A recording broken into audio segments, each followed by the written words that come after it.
أسستها كاثرين العظمى، وجعلها اليهود مدينة كبرى بعد أن حولوها لمدينة صناعية ضخمة، وجعلوا منها مركزا نشطا للصهيونية، ثم طردوا منها في أعقاب الحرب العالمية. تقع في الأراضي المنخفضة للبحر الأسود، وعلى ضفة نهر دنيبر، ثالث أكبر نهر في أوروبا. يوجد فيها 19 نهرا، ونظام ري هو الأكثر شمولا في أوروبا، يسمح لها بزراعة 2 مليون هكتار. خيرسون مدينة السفن العالمية والصناعة المتطورة، مدينة بمواصفات دول كبرى، تتعامل تجاريا مع 111 دولة، موقع استراتيجي وصناعات متطورة جعل منها مدينة ذات أهمية كبرى. وبعيدا عن أهوال الحرب التي تجري فيها حاليا، دعونا نحدثكم عن تاريخ هذه المدينة وكيف ساهم اليهود ببنائها. لمحب الوثائقيات الطويلة والقصص الممتعة والشيقة، ندعوكم للاشتراك بقناة وثائقيات الآن. بإمكانكم الوصول إلى القناة من خلال الضغط على العلامة التي ظهرت لكم على الفيديو. تأسست مدينة خيرسون بمرسوم صادر عن كاثرين العظمى في 18 من يونيو عام 1778 على الضفة العليا لنهر دنيبر كحصن مركزي لأسطول البحر الأسود. في عام 1783 تم افتتاح أول حوض لبناء السفن. في غضون عام بدأت شركة خيرسون للشحن عملياتها. بحلول نهاية القرن الثامن عشر أقام الميناء تجارة مع فرنسا وإيطاليا وإسبانيا ودول أوروبية أخرى. تطورت الصناعة تدريجيا بدءا من مصانع الجعة والمدابغ وغيرها من الصناعات الغذائية والزراعية، وأصبح بناء السفن والتجارة والشحن حجر الزاوية في اقتصادها.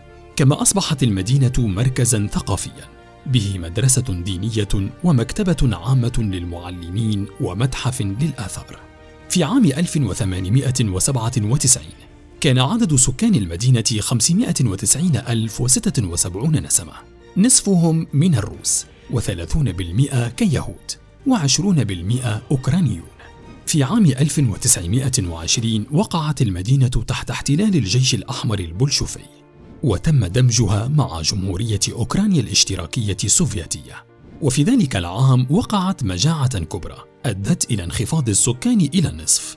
خلال الحرب العالمية الثانية وقعت المدينة تحت الاحتلال الألماني، وفي عقود ما بعد الحرب شهدت المدينة نمواً صناعياً كبيراً، وتضاعف عدد السكان ليصل إلى 261,000 بحلول عام 1970.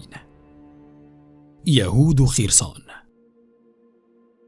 بدأ اليهود بالاستقرار في خيرسون مع بداية تأسيسها. في عام 1799 كان هناك 39 تاجراً يهودياً يعيش في المدينة، و180 يهودياً من سكان المدن. وخلال سنوات ارتفع عدد اليهود بشكل كبير ليشكلوا 30% من السكان، ولعبوا دوراً كبيراً في تطوير المدينة من خلال بناء المؤسسات والمستشفيات الخاصة بهم، وامتلكوا الأراضي وسيطروا على التجارة، وكان معظمهم من المتعلمين. وأسسوا بنك صندوق مشترك للتجار الصغار والحرفيين.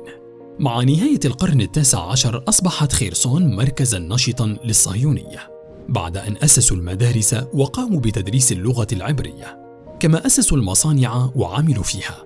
وأصبحت المدينة واحدة من أكثر المناطق التي اجتذبت اليهود في روسيا، حيث كان يهود مقاطعة خيرسون من بين الأغنى والأكثر استقراراً في البلاد. لكن هذا النمو الكبير لليهود في المنطقة اصطدم بقوة ألمانيا التي احتلت المدينة خلال الحرب العالمية الثانية، وبسبب ملاحقتهم هرب الكثير منهم من المدينة لينخفض عدد اليهود فيها بشكل كبير. مدينة الأنهار والزراعة. منطقة خيرسون هي منطقة ذات صناعة زراعية متطورة، يتواجد فيها أكبر نهر في البلاد، وهو نهر دنيبر بالإضافة ل18 نهرا. كما تمتلك حوالي 2 مليون هكتار من الأراضي الزراعية، وهي أكبر حصة من الحقول المحروثة في أوكرانيا. يتمتع القطاع الزراعي في خيرسون بدعم علمي وتقني مناسب، وذلك مع وجود عدة معاهد وأكاديميات للعلوم الزراعية.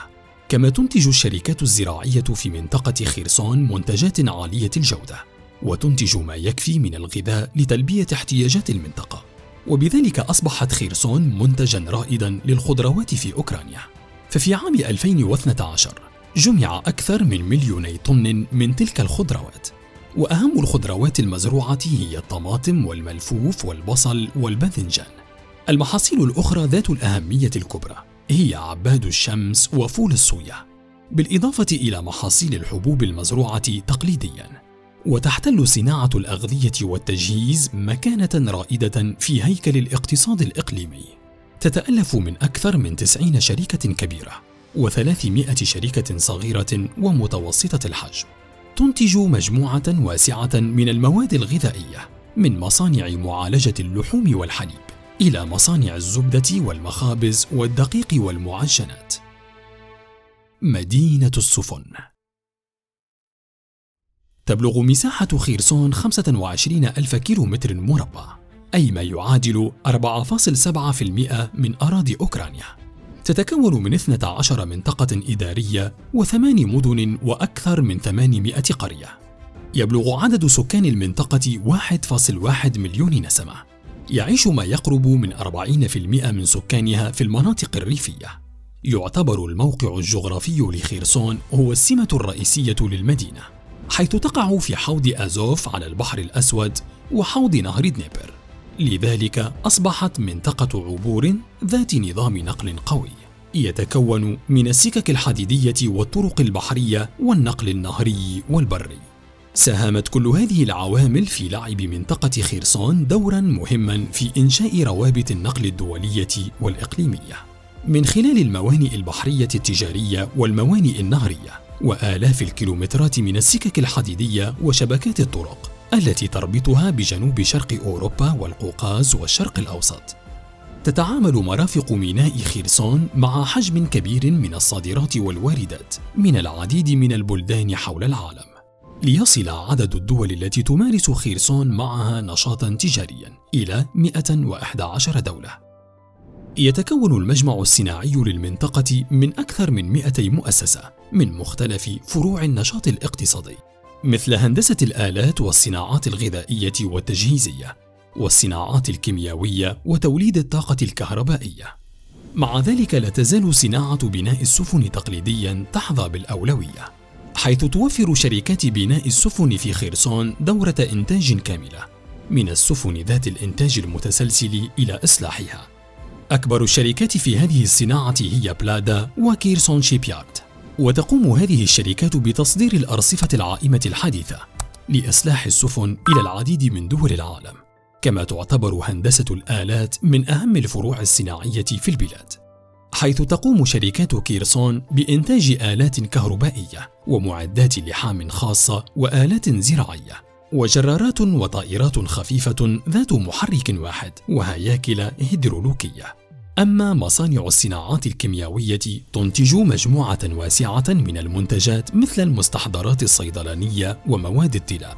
وتمتلك المنطقة أيضاً موارد طبيعية مثل رواسب من المياه المعدنية ورواسب اليود الحرارية، ومؤخراً تم العثور على رواسب كبيرة من الفوسفوريت والبوكسيت على الضفة اليمنى لنهر دنيبر. هذه هي قصة مدينة خرسون الأوكرانية، فهل سمعت عنها من قبل؟ أخبرنا ماذا تعرف عنها. للمزيد شاهد من هنا وثائق الجنرال الأبيض.